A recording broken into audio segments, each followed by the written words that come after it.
I want to take a moment today to address a topic that a lot of people are talking about already, and that was the comments that Joe Biden made earlier about how he and the president were going to act through executive order to do something to curb gun violence in this country. Now, a lot of people have reacted to this topic already, some well, some not so well, some very angrily. And although I can understand that anger, I just don't think that this is a time that we need to be lashing out or threatening violence. It's just not a good thing to do right now. It's not a good face to put forward in a very public debate. But what I wanted to do with this video is I want to sit down and make sure people understand some things very well. And one of the things I want people to understand is what are the limits of executive orders? What can he actually accomplish through an executive order? And what are, like I said, the established limits that are already placed on such an act? Now, the Supreme Court of the United States has already clearly established what executive orders can and cannot do.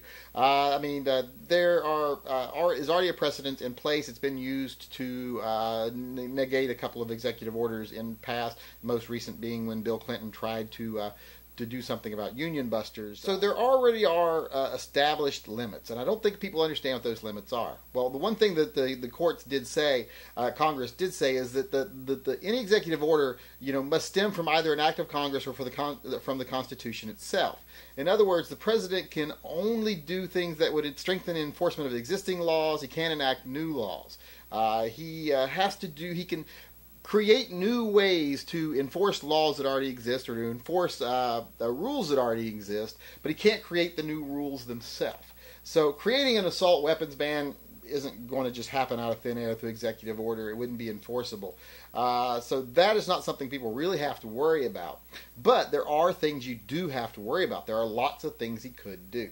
And I want to talk about a few of the things he could do, some that are bad, some that aren't as bad, but still everything needs to be looked at and everything needs to be fought against. Because right now I don't think it's a time to give any ground, much less, sit back and not pay attention to what's going on. So, some things to look at, like it is already illegal to do a private sale on an FFL's property. If you're at a gun shop and you're trying to trade in a gun and they decide they don't want it and you cannot turn around and sell it to someone standing there in the lobby, it's illegal.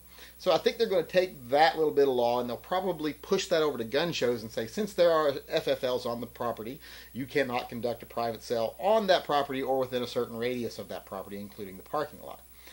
So I do think you might see them attempting to close the gun show loophole as far as private sales are concerned. That's something to watch for. And to be honest, that's not the worst thing in the world. If you want to make a private sale, drive 2 blocks away and make the private sale.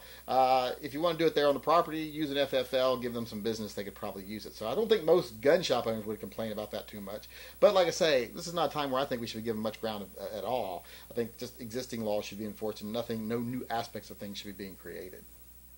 Now, another thing that people are worried about is that they're going to change the definition of guns that need to be regulated to where AR-15s and things like that fall under those where you need a tax stamp for them. Well, that would be extremely difficult because they would be needing to create new regulations and new definitions, and that usually takes a lot of effort and a lot of red tape to do that. Now, the only thing, and plus there's not a lot of distinguishing features between like an AR-15 and a normal semi-automatic sporting or hunting rifle. So they would have a hard time really distinguishing the two legally from each other. And about the only thing that they could go after to do that would be the high-capacity magazines. So like I've said in the past, one thing we really need to pay attention to now is them going after high-capacity magazines. They may not be able to do it through the Congress, but there are ways they could probably get to it without Congress. Now, one of the things that I paid attention to today that they did say when they were talking about the executive order is that one of the spokesman for the White House actually said it's not a problem that can be solved by any specific action or single action that the government might take. It is a problem that encompasses issues of mental health, of education, as well as access to guns. So what that tells me is they know they're not going to be able to just say, okay, we're instating an assault weapons ban because they know it's not within their power. But I do think, like I said, they're going to do away with things like the private sales on gun shows, that they might go after high-capacity magazines. And I also think they're going to probably, the executive order, they're probably going to go over enforcing reporting of gun purchases. Like when you do your background check, I think they might be trying to make it to where, well, the people who do the background check have to take that information now and send it to a central database, which is, to me is a really big threat because that, to me, is a backdoor gun registration.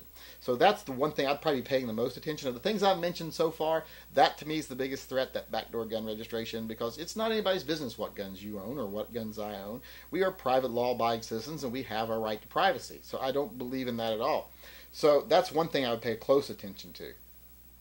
Now, the rest of those comments, like access to guns, I think they might start trying to push things through other existing safety laws and liability laws that will say if you have these guns, they got to be locked away, they got to be secured.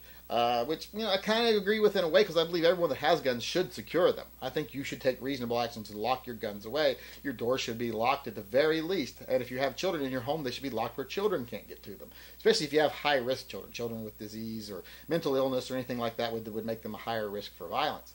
So I agree with that, but I don't agree with the government legislating how it should be done. I agree with, holding you responsible afterwards if you do something wrong, but I don't agree with forcing you to do it a certain way beforehand. So, I kind of go back and forth on that, but I really don't think it's a good thing either way. But that is something I think you should be looking for. I also think they might be looking for stricter restrictions on people that are diagnosed with mental illness. So that's something probably to keep an eye out for too. I don't know how they would go about that, but it is something that could probably be done under existing laws and probably could be done through executive order. It wouldn't affect 99% of us because we haven't been diagnosed with a mental illness, but it is a chipping away. So it is something to pay attention to. So in the end, when you pay attention to executive order and you actually know what it can do and what it can't, you're not that worried about it because there's not going to be any grand sweeping changes that are going to affect you immediately, other than like maybe not be able to do a private sale at a gun show and maybe getting a registration that may go into effect later. You would still have some time to fight it. So I wouldn't be panicking and I wouldn't be threatening violence over things that could happen through executive order, because they're really not that threatening in the short term. They're threatening in the long term, but there's time to fight them and time to change them even if they did attempt them. And the things that they could do wouldn't be that big of a reach for them, wouldn't be that big of a victory for them. I think it could be easily reversed by the next president or even reversed by Congress if they get a 2/3 majority. So when you get upset about executive privilege, be upset because there is a threat there. And I don't want anything like this happening. But understand the limitations of executive order and don't go running around like chickens with your heads cut off acting like fools and making us look bad, because there's just not that much to be afraid of.